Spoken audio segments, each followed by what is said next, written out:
Salut! Alors j'espère que vous allez bien dans cette difficile période de confinement, vous et vos familles, ainsi que vos proches.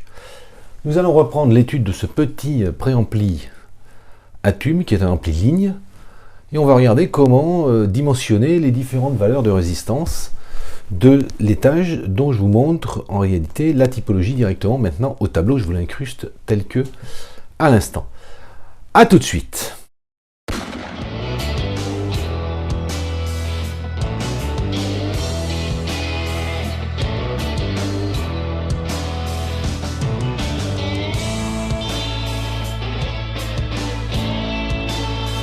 Cet étage que vous voyez ici au tableau, que j'incruste là, en fait est constitué de deux étages, donc d'un étage d'entrée et d'un étage de sortie.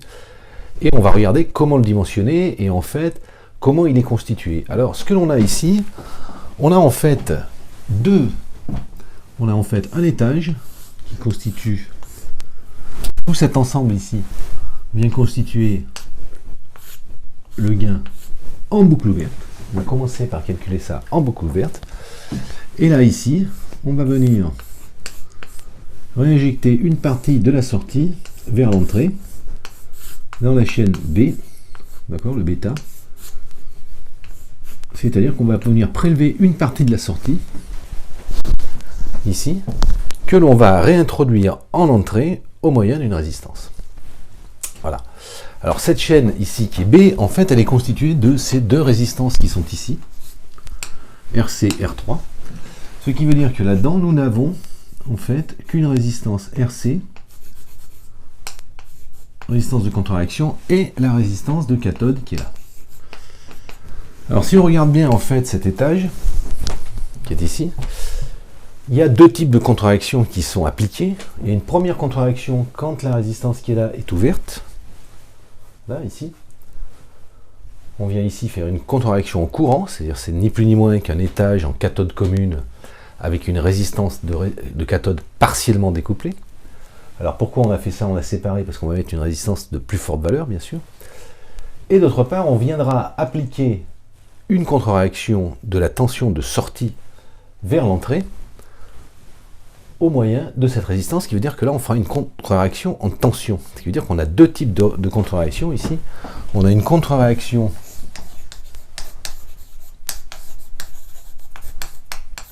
en courant, ici, et on a une contre-réaction en tension, qui est appliquée par cette résistance ici, et là, quand on viendra refermer le circuit.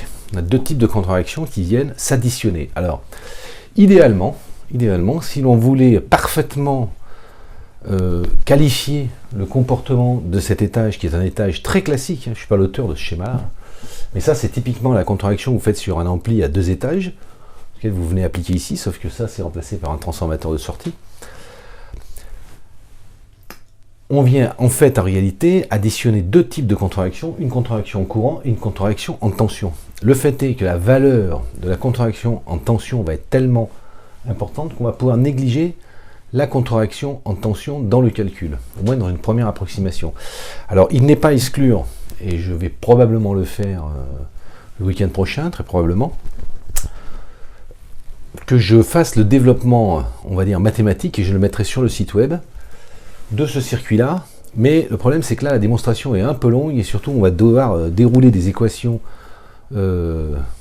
assez longues, c'est pas très compliqué mais assez longues, et ce qui fait que ça se prête pas à le faire directement dans la vidéo, donc on va travailler avec des approximations, et en particulier avec les droites de charge. Alors quand on vient appliquer la formule générale de la contre-réaction, ce que l'on avait vu la dernière fois, la formule de la contre-réaction, ça nous donne le nouveau gain de cet étage, étant égal au gain en boucle ouverte, c'est-à-dire quand on vient supprimer cette résistance, ici, divisé par 1 plus AB.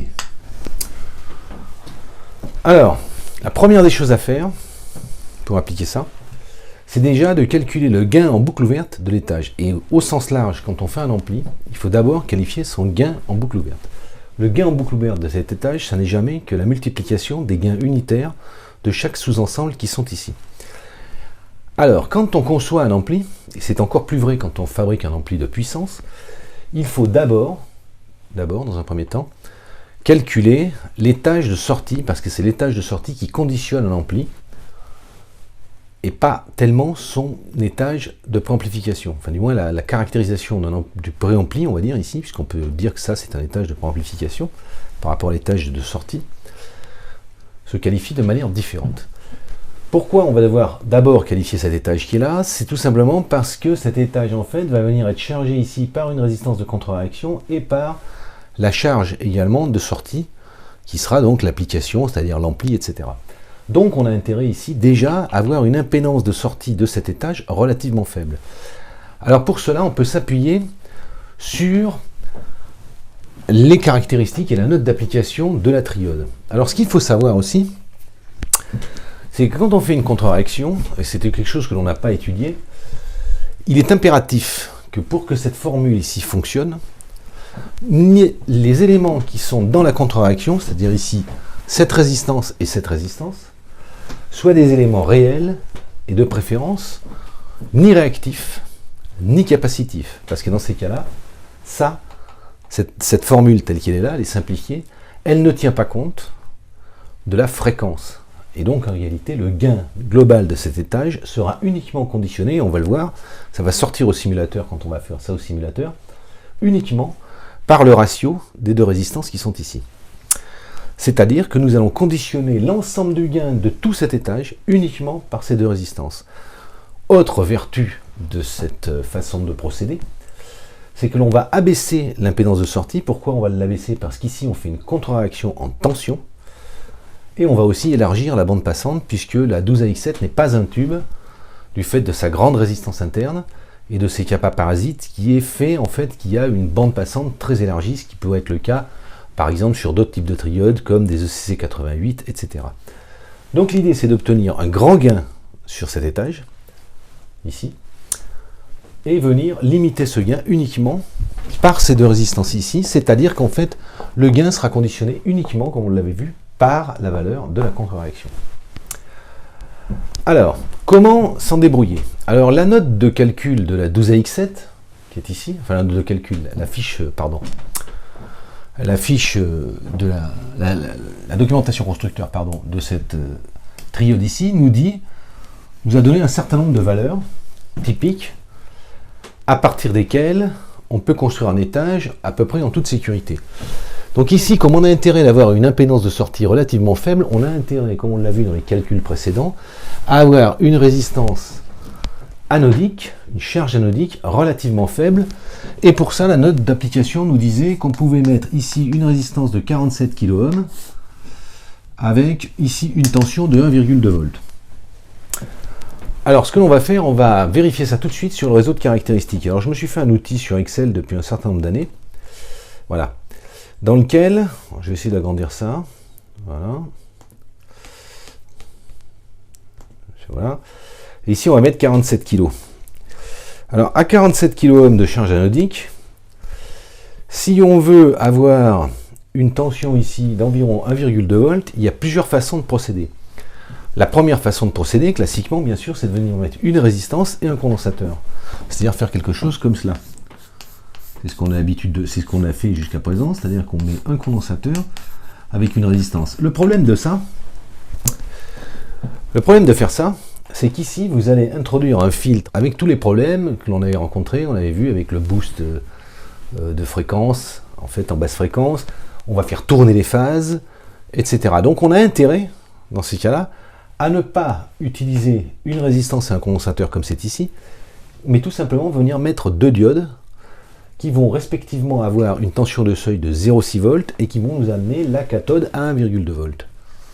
Alors, si maintenant on regarde ici sur le réseau de caractéristiques 1,2 volts, ce que vous voyez ici, on voit que je devrais avoir ici un courant d'environ 1,4 mA, on va dire.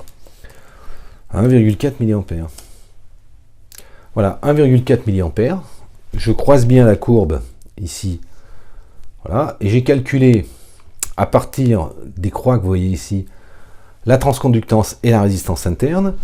Ce qui veut dire que dans mon gain en tension, qui est là, Si je viens mettre 47 kg et 0 kg là, pardon, j'obtiens un gain de 39 sur cet étage qui est là. Ici, là, on a un gain de 39.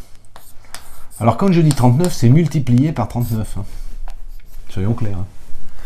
C'est pas une expression ici en décibels, c'est une expression linéaire. C'est une valeur linéaire du gain que nous avons ici. Parce que certains m'ont fait la remarque.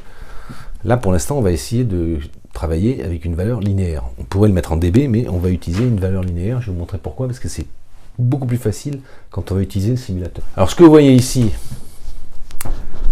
j'ai rentré donc la résistance, le mu, que j'ai déduit en fait tout simplement ici du réseau de caractéristiques, et j'ai déduit la transconductance comme ça, et de là, entre le mu et la transconductance, par une simple équation que l'on a vue précédemment, j'ai pu calculer en fait la résistance interne de cet étage.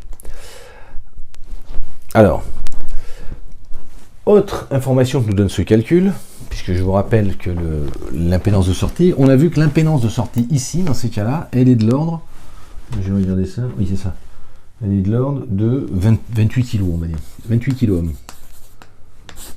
Ça ici, ça va représenter une impédance de 28 kΩ, ce qui est une impédance assez faible pour un montage à triode, s'entend.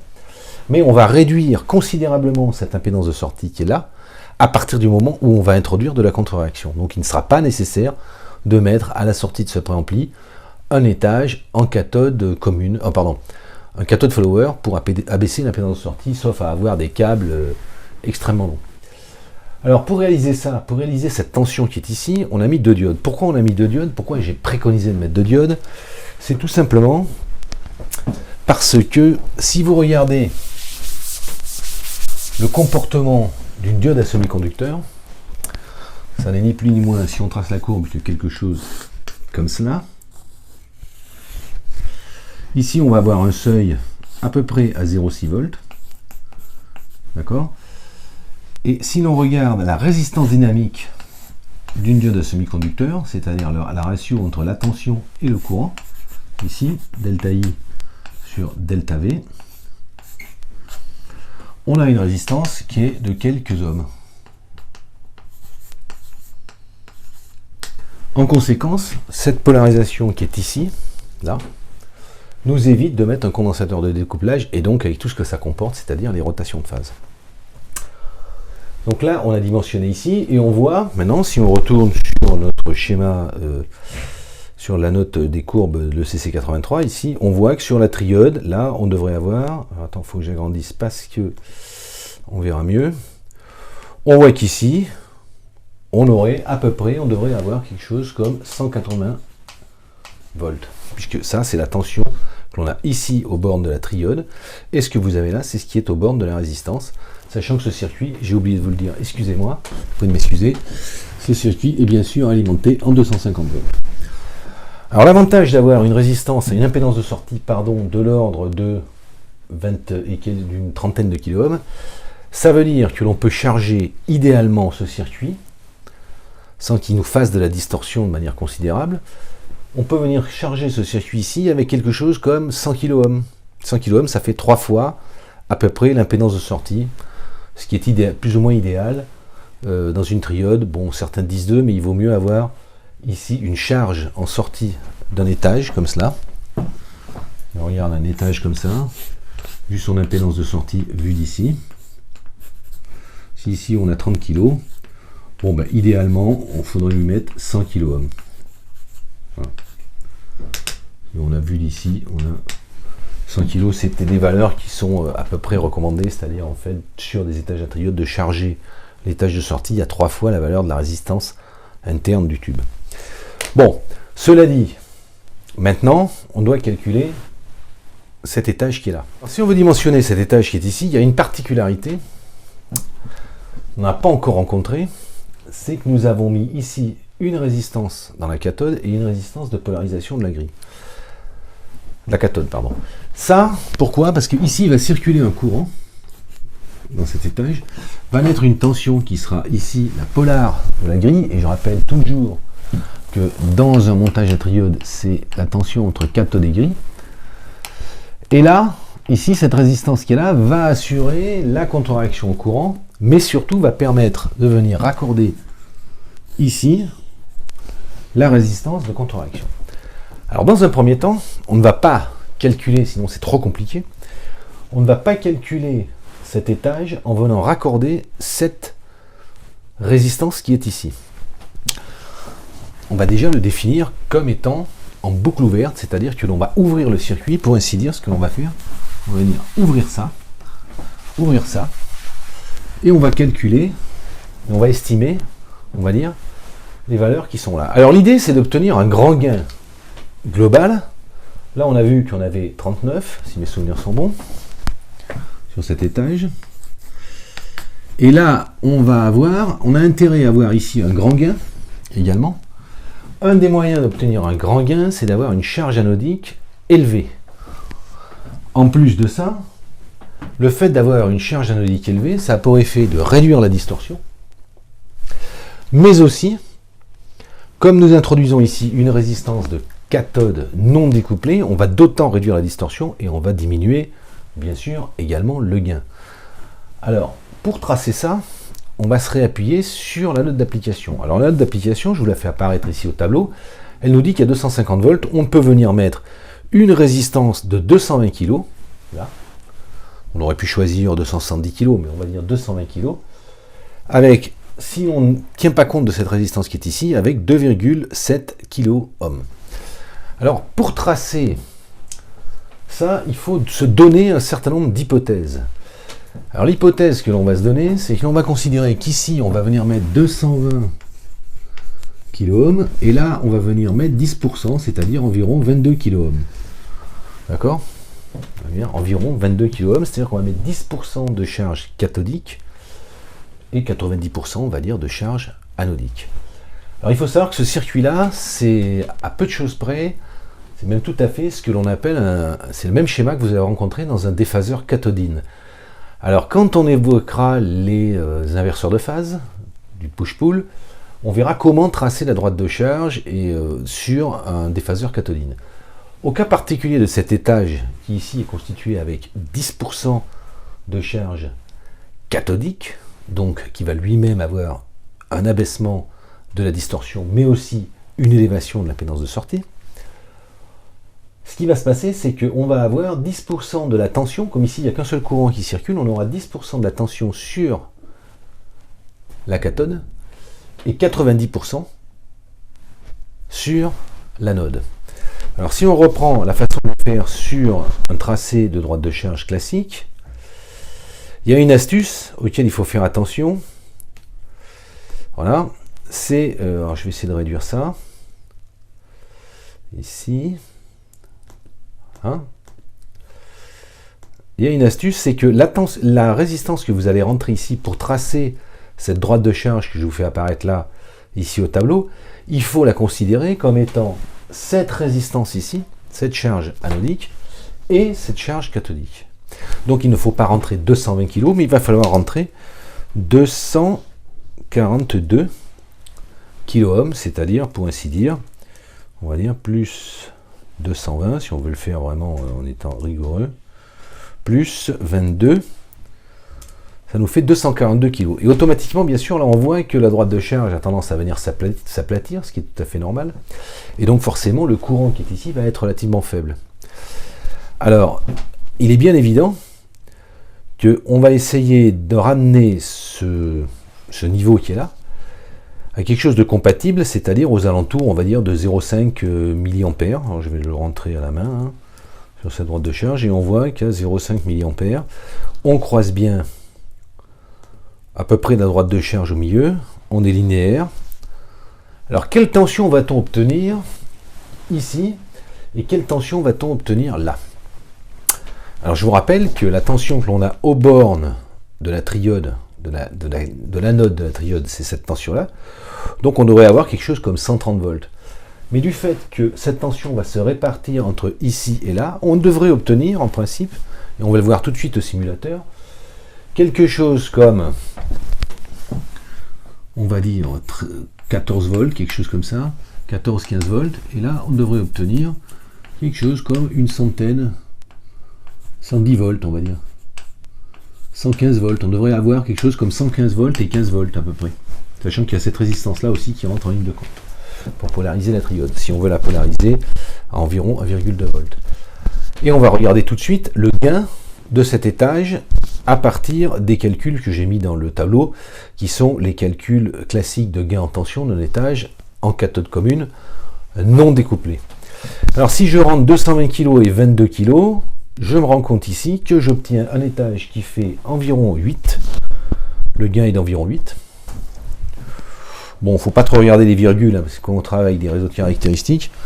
Ici, on a un gain d'environ 8, que multiplie 39. Ça veut dire que cet étage en boucle ouverte ici va être, dans cette partie-là, 8 fois 39, c'est 312. Alors, je reprécise que du fait que j'ai fait une multiplication, les gains que l'on a ici sont des gains exprimés en linéaire, et non pas en dB.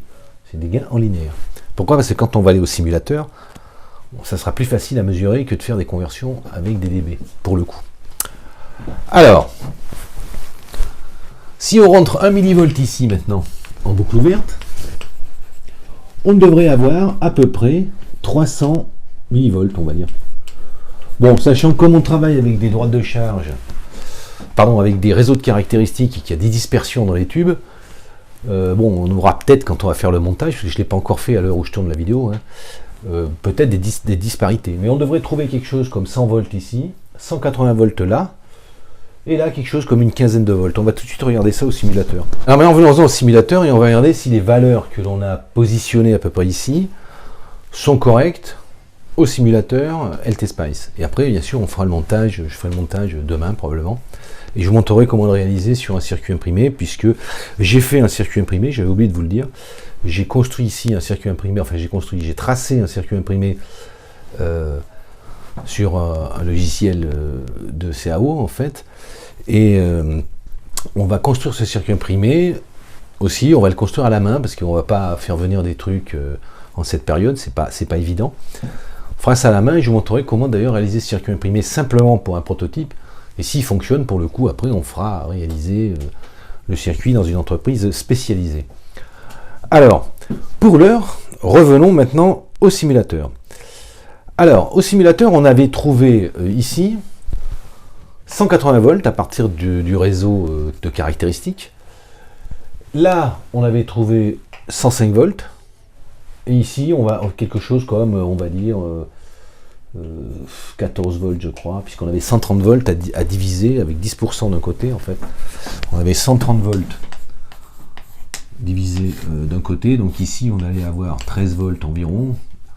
13 volts, 14 volts, on va dire. Et là, la différence. Bon, dans la mesure où on travaille sur des réseaux de caractéristiques et en plus au simulateur, il est possible qu'on ait des dispersions, mais il ne faut pas qu'on sorte quand même des valeurs très importantes. Alors maintenant, je vous renvoie le schéma. Et qu'est-ce qu'on voit ici? C'est que d'abord, la valeur de 180 volts qui est ici, elle est parfaitement confirmée. Quand on vient avoir 1,2 volts sur le... ici, et ça doit nous tirer normalement un courant de 1,4 mA. Là, on va le vérifier tout de suite, hein. Et on voit bien qu'on a 1,4 mA, donc on est correct. Notre tracé est correct. Ici, on a 1,4 mA. Et on va venir mettre ici, on va regarder le gain de cet étage. Or, cet étage, on avait trouvé qu'il avait un gain de 39. Donc, on va venir ici regarder la tension. On voit qu'on lui rentre à peu près 7 mV à l'entrée, puisque j'avais moi ici injecté 1 mV à l'entrée. Donc j'ai bien effectivement déjà un gain relativement égal à 8, hein, parce que j'ai 7,8 mV, donc ici j'ai 7,8, en lieu et place de 8. Hein. Le gain de cette partie-là est de 7,8 au simulateur, ce qui veut dire qu'avec le réseau de caractéristiques, on a fait quand même une excellente approximation. Et on va regarder la sortie, c'est encore plus facile. Si on est en toute rigueur, on devrait avoir ici quelque chose comme 300 mV sur cet étage, 255 mV. Alors pourquoi on a cet écart? Parce que ici, quand on a fait le calcul, on n'a pas tenu compte déjà de cette charge-là. Et là, on n'a pas tenu compte de cette charge-là que j'ai introduite dans la simulation. D'accord? Donc on a, au lieu de 312, on a 255. Pas fait exprès. Bon, ça, c'est pas, comment dire, c'est pas grave, parce que ça reste dans les limites d'une approximation sur le réseau de caractéristiques. Il faut penser qu'on arrive à ces résultats par une approximation sur le réseau de caractéristiques. Donc maintenant, on va venir raccorder la contre-réaction. Voilà, là, la simulation est en train de se faire. Ici, on vient de rebrancher la chaîne de retour avec deux résistances, donc 220 kΩ et 22 kΩ. Ça fait également, exactement, à peu de choses près, un rapport de 10. Je rentre 1 mV à l'entrée. Qu'est-ce que je dois avoir à la sortie? À peu près 10 mV. J'ai fait ça avec des valeurs faibles. Et si on vient pointer ici la sortie, eh bien on voit exactement que l'on a quelque chose comme 10,49 mV. 10,49 mV. Nous avons ici 10,49 mV. On a donc bien sur VS sur VE, on a quelque chose de 10. On a un gain de 10. Alors c'est vachement intéressant ce qu'on vient de faire. Pourquoi? Parce que quand on a fait tous nos calculs au tableau avec les droites de charge, on s'est rendu compte que l'on avait obtenu un gain, on avait estimé un gain de 255 en lieu et place de 312, mais que c'est bien les deux résistances de 220 et de 22 kg qui conditionnent le gain global de l'étage. Le gain global de l'étage n'est conditionné que par ces deux résistances. Alors on peut faire un test de performance en termes de distorsion. Bon, pour ça, ce que je vais faire, bien sûr, je ne vais pas rester à 10 mV. Je viens maintenant de rentrer 1 volt sur le simulateur. Donc en toute rigueur, ce que je vais obtenir sur le simulateur, c'est quelque chose de l'ordre de 10 volts. Ici. Hein, enfin, c'est 10 volts crête à crête. Hein. C'est pas 10 volts RMS, mais bon. 10 volts crête. Mais bon, peu importe. C'est déjà énorme. Hein. Parce que 10 volts, vous attaquez à peu près n'importe quel ampli. C'est considérable comme tension. Et si on regarde la tension que l'on a ici, alors je vais venir le cliquer là, voilà.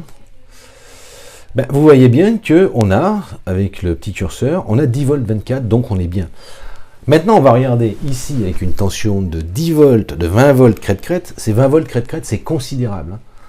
Hein. En aucun cas, un ampli est supposé vous sortir 20 volts crête-crête. Mais on va regarder ce que ce circuit nous donne en simulation, enfin du moins en simulation pour en observer la distorsion, avec 20 volts, puisqu'on a ici un gain de 10 qui est amplement suffisant, par exemple si vous venez connecter un lecteur MP3 ou quelque chose comme ça, pour attaquer un ampli.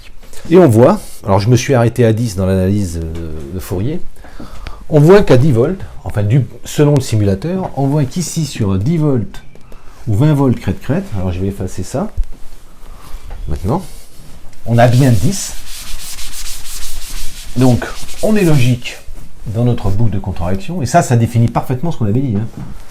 Alors ça marche bien, quand on est sûr d'avoir une contre-réaction résistive et un minimum d'éléments capacitifs ou réactifs. Parce que là, on a appliqué une contre-réaction absolument considérable.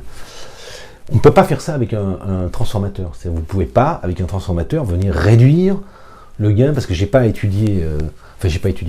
On n'a pas vu les conditions de stabilité. En fait, il faudrait en réalité tracer un diagramme de Nyquist et regarder là-dedans à partir du moment où le système devient instable. Donc ça on ne l'a pas étudié, mais idéalement, il faut éviter d'avoir dans les chaînes de retour, et d'une manière générale ici, des éléments qui font tourner les phases, sans quoi le circuit est instable. Le fait que l'on ait retiré le condensateur rend ce circuit en moins instable. Par contre, on va avoir une conséquence là-dessus, c'est que comme ici, on avait 180 volts et là 14 volts, là, on va se retrouver avec un courant qui va circuler, et on va faire monter, en fait, la tension sur cette résistance ici. Mais regardons son résultat en performance. À 10 volts, il faut savoir que 10 volts, ça veut dire qu'on a un signal qui fait ça, ici, et là, on a 10 volts là et 10 volts là. Ça nous fait quand même un truc de 20 volts crête à crête je veux dire, à 20 volts crête à crête, on peut attaquer un tube de puissance, hein, quand même. Eh bien, la distorsion, ce que nous dit le simulateur ici, c'est qu'elle est quand même à 20 volts crête à crête. Alors ça, il faut le prendre avec des pincettes, bien sûr, hein. Mais théoriquement, la distorsion est de l'ordre de 0,08%. Et ça, c'est simplement lié à ça. Alors, il faut savoir que ça, attention, il faut faire très très attention quand on utilise un simulateur, et vous connaissez mes réserves sur le sujet. C'est que si vous regardez ça, attention, ça considère que le circuit est parfait, qu'on ne s'est pas planté dans la réalisation du PCB, qu'on n'a pas de boucle de masque. Bon, ça on verra après quand on passera en réalisation pratique. Enfin, je vais essayer de tourner la vidéo demain. Et après, il me faudra un peu de temps, bien sûr, pour fabriquer le circuit. Je ne suis pas certain d'arriver à finir demain soir. Je ferai en sorte, je vais essayer demain de fabriquer le circuit. Mais je ne suis pas certain d'avoir le temps de tout faire, en fait, paradoxalement, parce que c'est un peu long le processus. Mais quoi qu'il en soit, on arrive à ça. Et si maintenant on le regarde d'un point de vue spectral, avec toutes les réserves d'usage de ce que nous donne un circuit comme cela, si on regarde la FFT de la sortie, regardez la FFT de la sortie, voilà, et bien, vous voyez quand même qu'on a ramené, alors je vais essayer d'agrandir ça, hein. Voilà, se mettre au pied de porteuse, ben, on voit qu'on a réduit quand même l'harmonique 2 de l'ordre de, on est à 45, 65 dB, la H2, et la H3, on l'a réduit, si on dit qu'on est à 20, bon, ouais, on est à moins 70, on est à 90 dB. Donc on est vraiment effectivement sur un circuit à très haute performance. Alors le problème que j'ai, c'est que je suis pas certain en fait, j'ai pas encore fait la manip puisque j'ai pas construit le circuit, mais je suis pas certain que je vais arriver à mesurer cette distorsion là, parce que ça suppose qu'il faudrait vraiment que j'ai un générateur à très très très faible distorsion pour qualifier la distorsion de ce truc là. Donc je sais pas encore si je vais arriver à le mesurer correctement. Quoi qu'il en soit, on va le construire et on va regarder ce que ça donne. Là on a fini. Conclusion, c'est bien ces deux résistances qui sont ici qui conditionnent le gain, hein, que ça fait un rapport à peu près de 10. Et on va construire dans les jours qui viennent ce circuit, on va le mesurer, on va regarder après ses performances. J'espère faire ça demain et pouvoir mettre la vidéo en ligne, par exemple dans la semaine, après mes séances, malheureusement, de télétravail, qui, malgré tout, m'occupe quand même une grande partie de la journée. Mais bon, j'essayerai de mettre en ligne la suite assez rapidement. Avant ça, et suivant cette vidéo, je vais vous faire part de l'existence d'un site web que j'ai découvert, qui est un collègue italien, on va dire. Et après cette vidéo, je vais vous faire une petite vidéo sur la découverte d'un site web qui est en anglais et qui permet de tracer les droites de charge en ligne. Et j'ai trouvé que cet ingénieur avait fait un travail absolument fantastique. Et c'est un ingénieur italien, donc aussi par solidarité par nos amis italiens, c'est bien de promouvoir. Et ce site est en anglais, alors hélas, évidemment, il faut utiliser ce site web en anglais, mais bon, c'est pas non plus de l'anglais extrêmement complexe, puisque l'idée c'est quand même de travailler sur des droites de charge. Allez, salut, à bientôt sur les ondes, portez-vous bien, restez chez vous. À bientôt.